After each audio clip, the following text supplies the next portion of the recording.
Malaysian people are angry. They believe they have been robbed.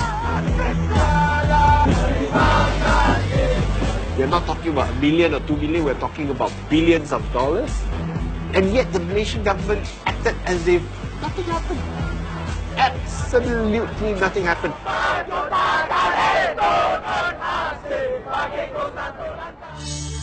The money has gone missing from a company called 1MDB.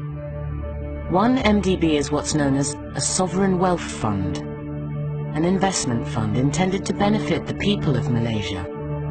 The foundations are being laid for today's aspirations to become tomorrow's reality.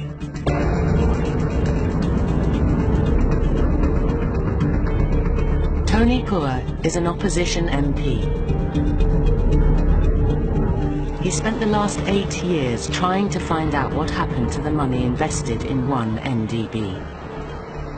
I thought it was really strange for the government to set up a company and borrow about $1.2 billion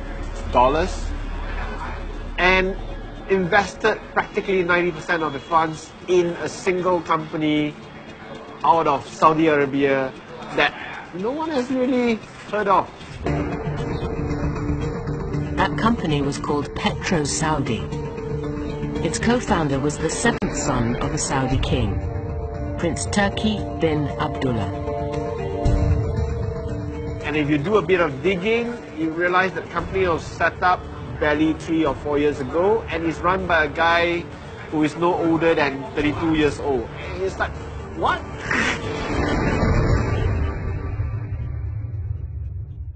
And that's when you start asking questions and start digging to see if there's anything strange going on and if it is even a real deal in the first place.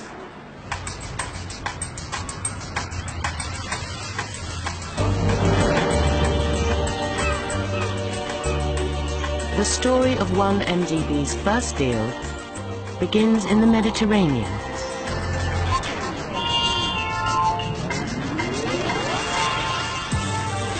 The very start of the whole 1MDB adventure with Petro Saudi took place on a grand yacht off Monaco, the Tatouche, which had been hired by Prince Turki for the occasion. On board the Prince's hired yacht was a very special guest, the Prime Minister of Malaysia, Najib Razak. Prince Turki was there from the start, and he entertained Najib and his wife Rosma and some of their children on board this yacht at the time that the deal was made.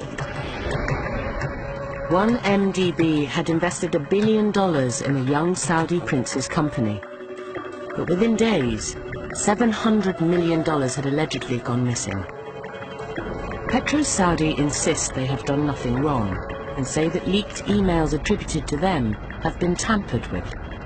1MDB would go on to invest many more billions in other joint ventures. Most of this cash would also disappear. It was a con from its conception. Najib is not only the Prime Minister, but the Finance Minister, and he was also the sole signatory and shareholder of this 1MDB fund. So it was totally opaque, and he had total control over how the money was raised and how it was spent. And I had quite a lot of fun actually unraveling the mystery of how it was spent.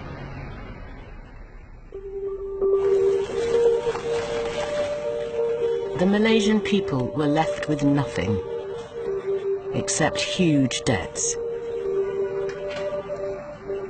You were promised a tasty bowl of noodles, full of meat, vegetables, dumplings, and the people will get to enjoy the feast. I was suspicious. We know that they're going to siphon off the meat and give it to themselves. But what actually took place, what really took place, not only they took the meat, they took the dumplings, they took the whole bowl of noodles. And the only thing they left for us is for us to taste the spicy chili it hurts.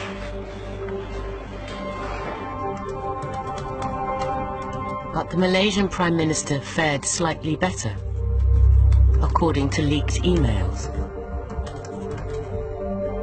What they told me was that $681 million had been transferred into the Prime Minister's personal account in March 2013 as part of the 1MDB supposed joint ventures of that time.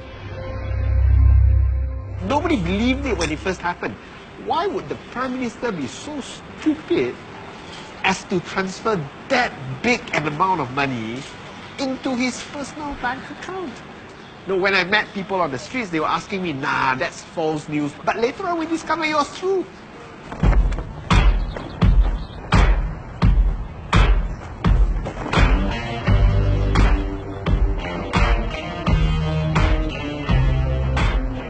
The scandal now hit the US. The FBI called 1MDB the biggest kleptocracy case in history. They started seizing assets: a painting by Monet, a $33 million jet, properties in Beverly Hills, all they claimed bought with money stolen from the Malaysian people. The cash had even been invested in a Hollywood movie, a film that just happened to be about rampant corruption and fraud.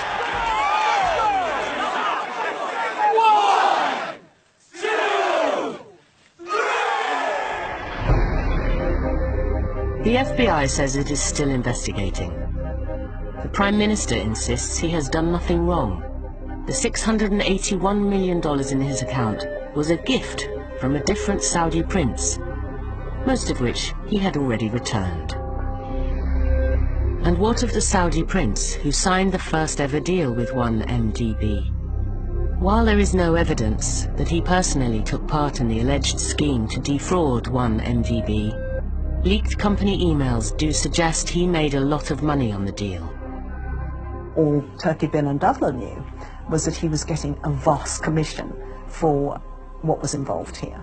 After the initial payment into PetroSaudi, $77 million was transferred to Prince Turki.